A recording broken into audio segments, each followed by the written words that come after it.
കാലവർഷം ഇന്ന് കേരളത്തിലെത്തും. തിരുവനന്തപുരം മുതൽ തൃശൂർ വരെയുള്ള ജില്ലകളിൽ ഓറഞ്ച് അലർട്ട്. 6 ജില്ലകളിൽ യെല്ലോ അലർട്ട്. കേരള, കർണാടക, ലക്ഷദ്വീപ് തീരങ്ങളിൽ മത്സ്യബന്ധനത്തിന് വിലക്ക്. തീരമലയോര മേഖലകളിൽ ജാഗ്രതാ നിർദ്ദേശം.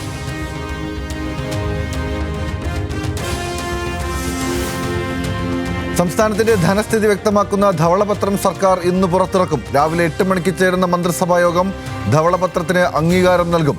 മുഖ്യമന്ത്രി വി ഡി സതീശൻ നിയമസഭയിൽ അവതരിപ്പിക്കും.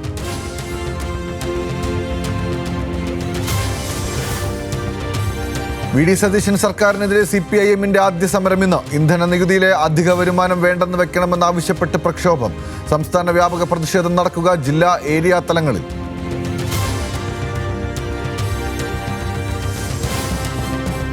പ്രതിപക്ഷ ഉപനേതാവ് പദവിയെ ചൊല്ലി ഇടതുമുന്നണിയിൽ പ്രതിസന്ധി രൂക്ഷം. വിട്ടുവീഴ്ച വേണ്ടെന്ന നിലപാടിൽ CPI.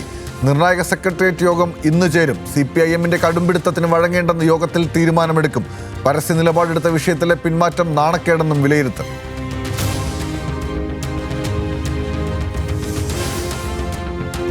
കുവൈറ്റ് വിമാനത്താവളം ആക്രമിച്ചിട്ടില്ലെന്ന് ഇറാൻ. US പ്രതിരോധ മിസൈൽ ലക്ഷ്യം തെറ്റി പതിച്ചതെന്നും വിശദീകരണം. ഇറാൻ വാദം തള്ളി അമേരിക്ക.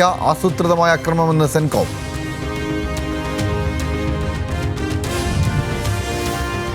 BCCI-ക്കെതിരെയും സെലക്ടർമാർക്കെതിരെയും തുറന്നടിച്ച് ഇഷാന്ത് ശർമ്മയുടെ പരിശീലകൻ. വിമർശനം അഷിബ് നബിയെ ടീമിൽ പരിഗണിക്കാത്തതിൽ.